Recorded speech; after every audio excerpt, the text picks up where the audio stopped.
Assalamualaikum warahmatullahi wabarakatuh. Selamat datang kembali. Hari ini kita akan coba mengulas catatan perjalanan Marco Polo. Betul, khususnya petualangannya ke arah tenggara dari Tiongkok ya. Iya, sumber kita dari kutipan Lady Vismond Dumont, Sinu. buku yang cukup berpengaruh ya pada masanya. Siap melihat dunia abad ke-13 lewat kacamata Polo. Tentu, kita akan dibawa ke wilayah yang penuh kekayaan, kerajaan eksotis, dan praktik yang mungkin buat Anda terdengar aneh. Fokusnya kemana nih? Kita fokus ke Champa, terus Jawa Besar, dan pulau yang dia sebut Jawa Kecil, beserta kerajaan-kerajaannya. Jadi, misi kita menggali detail paling menarik dan juga memahami kenapa sih laporan ini penting banget waktu itu. Wah, oke. Saya ingat ada cerita soal upeti gajah, terus raja yang anaknya ratusan itu ya. Iya, betul. Sinu. Ada juga pulau terkaya yang katanya nggak bisa ditaklukkan Kublai Khan. Sampai deskripsi unicorn yang unik itu? Oke, mari kita mulai. Berangkat dari Tiongkok ya, dari Zaiton. Ya, Zaiton sekarang Guangzhou, Ya. salah satu pelabuhan terbesar dunia waktu itu. Ya. Nah, dari situ dia berlayar ke Champa, atau disebutnya Qianba. Apa yang dia temukan di Qianba itu? Dia bilang itu kerajaan kaya, Sinu. punya bahasa sendiri, penduduknya penyembah berhala. Yang menarik, mereka bayar upeti tahunan ke Kublai Khan. Upetinya gajah ya? Betul, gajah. Dan ini ada ceritanya. Jadi sebelumnya ada konflik militer sekitar tahun 1278, dipimpin Jenderal Sogatu. Oh, jadi sempat perang dulu? Sinu. Sempat. Nah, Raja Champa yang tua akhirnya menyerah, terus menawarkan upeti gajah itu. Mungkin sebagai tanda takluk walau bisa jadi lebih simbolis sih. Polo sendiri bilang dia ada di sana sekitar tahun 1285 kan? Betul. Sinu. Dan dia catat sesuatu yang, cukup bikin kaget soal rajanya. Anaknya itu ya? Iya, rajanya disebut punya 326 anak. Lebih dari 150 laki-laki siap perang. 326, banyak sekali. Mungkin agak dilebihkan ya? Bisa jadi, tapi ini menunjukkan persepsi orang tentang kekuasaan dan kesuburan raja saat itu. Daerahnya juga dicatat kaya gajah dan kayu eboni yang mahal. Oke, dari Champa dia lanjut kemana? Ke selatan, menuju pulau yang dia sebut Jawa, atau Java La Grande, Jawa Besar. Jawa Besar, ini pulau Jawa kita sekarang. Kemungkinan besar begitu, tapi deskripsinya berdasarkan info dari pelaut yang dia temui. Dia bilang, ini pulau terbesar di dunia, Sinu. kelilingnya lebih dari 3.000 mil. 3.000 mil, wah. Dan sangat kaya. Lada, pala, cengkeh, rempah-rempah mahal lainnya melimpah. Pusat perdagangan besar katanya. Sangat menguntungkan pedagang dari Tiongkok Selatan. Tapi pulau ini independen ya, nggak tunduk sama siapapun. Betul, termasuk Kublai Khan pun nggak bisa menaklukkannya, kata Polo. Loh, kenapa itu? Kan Kublai Khan kuat sekali. Menurut Polo, karena lokasinya jauh dan lautnya berbahaya. Ini menarik sih, menunjukkan batas jangkauan efektif kekaisaran Mongol di laut. Sekaligus yaitu tadi, menggambarkan Jawa sebagai entitas kuat, mandiri, dan kaya raya. Oke, setelah Jawa Besar, nah ini perjalanannya agak kompleks ya, melewati beberapa pulau kecil sebelum sampai ke Java Le Menor. Iya, Jawa kecil. Kemungkinan besar ini Sumatera. Sumatera ya. Pulau apa saja yang dilewati sebelum sampai sana? Dia sebut Sondur, Kondur, terus Locak. Katanya kaya emas tapi terpencil. Sinu. Ada Pentan, penghasil kayu rangi. Lalu Malayur, kota dagang rempah besar. Baru setelah itu dia sampai ke Jawa kecil. Jawa kecil ini katanya kelilingnya 2.000 mil. Lebih kecil dari Jawa Besar, tapi tetap besar ya? Tetap besar.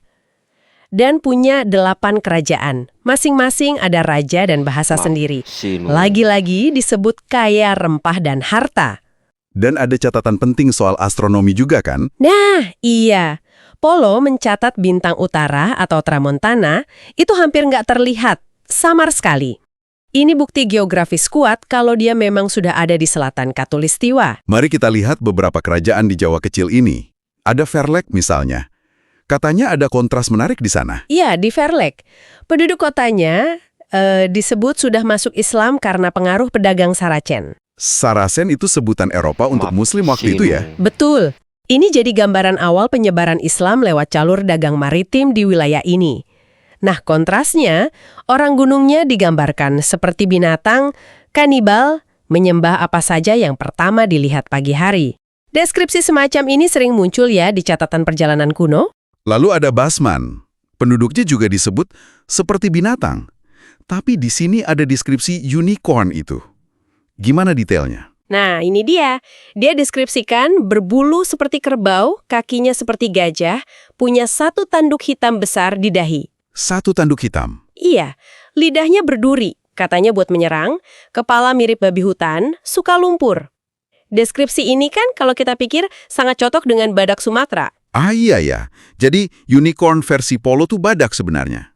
Kemungkinan besar begitu, dia pakai istilah unicorn mungkin karena mencoba mencocokkan temuan baru dengan legenda Eropa, tapi sekaligus mengoreksi gambaran kuda bertanduk yang populer. Oh ya, di sini dia juga membantah cerita manusia kerdil dari India. Manusia kerdil? Iya, dia bilang itu cuma tipuan. Dibuat dari monyet kecil yang dikuliti, kecuali bagian jenggot dan dada, terus diawetkan biar mirip manusia. Cukup detail dia membantahnya. Wah, menarik. Pengalamannya di Kerajaan Sumatera sendiri bagaimana? Dia kayaknya tinggal lebih lama di sana ya? Betul, dia ngaku tinggal 5 bulan di Sumatera, nunggu cuaca baik buat berlayar lagi. Dia bahkan sampai bangun benteng dari kayu. Bangun benteng? Kenapa? Karena takut sama penduduk lokal yang dia sebut orang jahat seperti binatang pemakan manusia. Lagi-lagi deskripsi yang agak ekstrim ya, tapi dia juga catat hal-hal biasa. Ikannya enak, makanan pokoknya nasi. Ada detail soal tuak juga kan? Iya, detail pembuatan tuak dari pohon aren. Mulai dari menyadap dahan, menampung niranya, terus menyiram akar pohon biar niranya keluar lagi. Ada yang putih, ada yang merah katanya. Observasi sehari-hari begini yang bikin catatannya terasa lebih, nyata. Berikutnya ini agak ngeri nih, dagruyan. Adatnya terdengar mengerikan ya? Ya, ini salah satu bagian paling mengejutkan mungkin. Jadi kalau ada orang sakit parah, terus ahli sihir bilang nggak bakal sembuh, kerabatnya akan panggil orang khusus untuk membekapnya sampai mati. Dibekap sampai mati? Aduh. Belum selesai. Mayatnya lalu dimasak terus dimakan habis oleh kerabatnya, termasuk sumsum tulangnya. Ya ampun. Alasannya apa? Alasannya, menurut Polo, supaya nggak ada sisa zat tubuh yang jadi cacing. Karena kalau cacing itu mati, arwah si mati katanya akan tersakiti. Tulangnya disimpan di gua. Mereka juga disebut membunuh dan memakan orang asing yang nggak bisa menebus diri. Deskripsi yang sangat ekstrem ya. Entah seberapa akurat. Betul, bisa jadi ada unsur sensasionalisme atau salah paham atau memang begitu adanya. Yang jelas ini sangat mempengaruhi imajinasi orang Eropa tentang dunia timur. Oke, kita geser sedikit ke Lanbri dan Fansur. Ini lebih ke produk spesifik ya? Iya, di Lanbri ada kayu berci kemungkinan kayu secang atau Brazil wood yang sangat berharga. Polo bahkan bawa bibitnya ke Venesia tapi gagal tumbuh karena dingin. Oh, dia sempat bawa bibitnya? Sempat. Di Lanbri juga ada laporan soal manusia berekor di gunung. Nah, ini mungkin lebih ke kabar angin ya. Manusia berekor? Kalau Fansur? Fansur terkenal dengan kapur barusnya. Kapur barus terbaik disebut Fansuri. Harganya setara emas katanya. Polo juga cerita soal tepung dari pohon kemungkinan sagu yang batangnya penuh tepung. Dia mencicipinya juga. Catatan komoditas ini penting, menunjukkan apa yang dicari pedagang Eropa. Selain Jawa kecil atau Sumatera, dia juga sebut pulau lain kan? Yang deskripsinya kembali agak ekstrim. Ada. Misalnya Necuferan, mungkin Kepulauan Nicobar. Penduduknya disebut seperti binatang, telanjang bulat, penyembah berhala, tapi pulaunya kayak kayu berharga. Cendaga merah, kelapa, cengkeh. Lalu ada Angaman, mungkin Andaman. Kemungkinan besar Andaman, pulau besar, tanpa raja. Penduduknya disebut seperti binatang buas.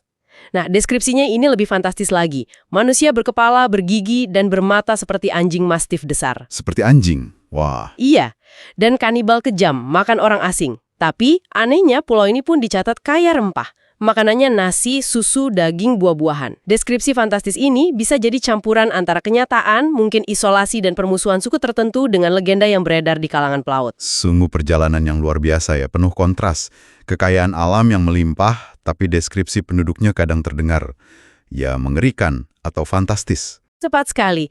Catatan Marco Polo ini, entah itu hasil observasi langsung dia, atau kabar angin yang dia dengar, atau interpretasinya sendiri, pokoknya ini jadi jendela utama bagi Eropa abad pertengahan untuk melihat dunia timur.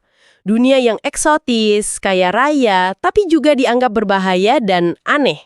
Jadi sangat berpengaruh ya pada pandangan Eropa saat itu? Sangat. Laporan ini memicu imajinasi, ketertarikan ekonomi untuk mencari rempah-rempah itu, dan ya, membentuk persepsi tentang Timur selama berabad-abad kemudian. Jadi kalau Anda membaca atau mendengar kisah perjalanan kuno seperti ini, menarik ya untuk dipikirkan.